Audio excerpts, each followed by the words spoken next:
السلام علیکم سامعین، 7 صفر المظفر اور 22 جولائی ہے۔ خبر کا عنوان ہے جموں کشمیر اور آسام میں حالیہ سیلاب میں 46 لوگوں کی موت۔ خبر سنی تفصیل سے۔ جموں کشمیر اور آسام میں سیلاب کی صورتحال بدتر ہوتی جا رہی ہے۔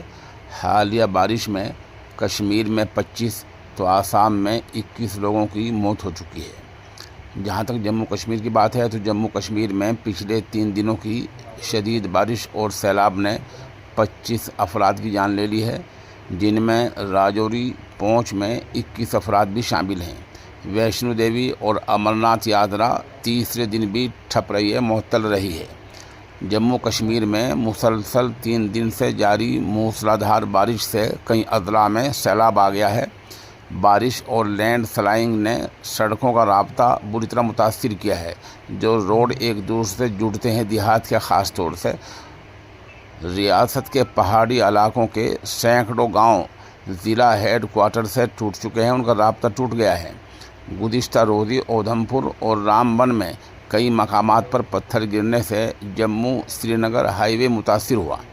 جموں پٹھان کوٹ ہائی وے بھی پانی بھر جانے سے متاثر ہوا ہے۔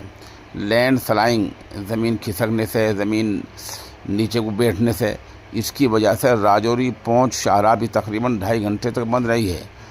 بہرحال اس طرح کے حالات جموں کشمیر میں ہیں اور آج بھی بارش ہو رہی ہے۔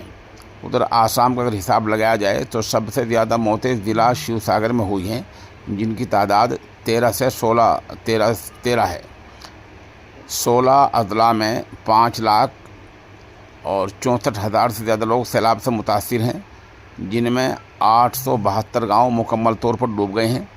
ہزاروں خاندان ریلیف کیمپوں میں پناہ لینے پر مجبور ہو گئے ہیں۔ انتظامیہ، NDRF اور SDRF کی ٹیمیں بچاؤ اور راحت کے کاموں میں مصروف ہیں، لیکن پانی کی مسلسل بڑھتی ہوئی صورت نے صورتحال کو بری طرح متاثر کیا ہے۔